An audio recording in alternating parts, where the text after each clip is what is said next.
Breaking news చేస్తున్నాం. త్వరలో మాజీ ముఖ్యమంత్రి కేసీఆర్ ఢిల్లీ పర్యటనకు వెళ్లనున్నారు. అసెంబ్లీ ఎన్నికల ఓటమి తర్వాత మొదటిసారి హస్తినా పర్యటనపై ఆసక్తి నెలకొంది.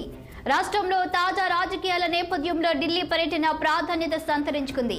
వచ్చే లోక్సభ ఎన్నికల్లో బీఆర్ఎస్ బీజేపీల మధ్య పొత్తు ఉంటుందని జోరుగా ప్రచారం సాగుతుంది.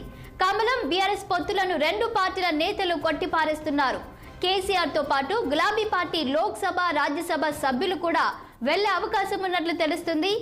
ఇక ఇదే అంశంపై మరింత సమాచారం మా political bureau chief Ram live లో అందిస్తారు. రామ్ చెప్పండి, ఇక ఈ రోజైతే మాజీ సీఎం కేసీఆర్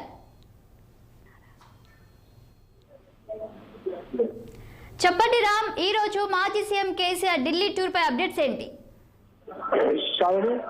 మాజీ ముఖ్యమంత్రి ప్రస్తుత బీఆర్ఎస్ పార్టీ అధినేత కేసీఆర్ త్వరలో ఢిల్లీ పర్యటనకు సిద్ధమవుతున్నట్టు తెలుస్తా ఉంది. ముఖ్యంగా వచ్చే లోక్సభ ఎన్నికల్లో బీజేపీ బీఆర్ఎస్ లపై పొత్తు అంశం చర్చకు వచ్చింది. పెద్ద ఎత్తున మీడియాలో కూడా జోరుగా ప్రచారం నడుస్తున్న నేపథ్యంలో ఈ పర్యటన చాలా కీలకమని చెప్పి అనుకోవాలి. అసెంబ్లీ ఎన్నికల్లో ఓటమి తర్వాత ఆయన ఏదైతే గాయపడి ఆసుపత్రిలో చికిత్స పొంది అటు అసెంబ్లీ కూడా రాకుండా ఇంట్లోనే విశ్రాంతిస్తున్న ఈ ఢిల్లీ పర్యటన కొంత రాజకీయ వర్గాల్లో తీవ్ర చర్చనీయాంశమైంది. ముఖ్యంగా బీజేపీ బీఆర్ఎస్ పొత్తు ఎంపీ ఎన్నిక పార్లమెంట్ ఎన్నికల్లో ఖచ్చితంగా పొత్తు ఉంటుందనే సంకేతాలు వైపు చర్చ జరుగుతున్నప్పటికీ వాళ్ళు ఇక్కడ ఢిల్లీ నాయకత్వం కానీ ఇక్కడ రాష్ట్ర నాయకత్వం కానీ పొత్తులపై మాత్రం ఎవరు కూడా స్పందించట్లేదు, వ్యతిరేకిస్తున్నారు.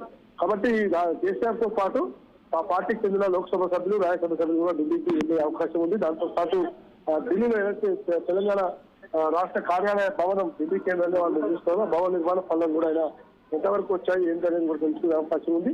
మళ్ళీ కేంద్రంలో బీజేపీ వైపుకు వెళ్తారా లేదా లేదు, ఏ విధంగా పొత్తు ఉంటుంది, పొత్తు ఇంటర్నల్ గా ఉంటుందా, డైరెక్ట్ గా పొత్తు ఉంటుందా అనే అంశంపై మాత్రం క్లారిటీ లేదు. టీఆర్ఎస్ వర్గాలు మాత్రం ఇంకా దాన్ని అధికారికంగా ధృవీకరించడం చాలు.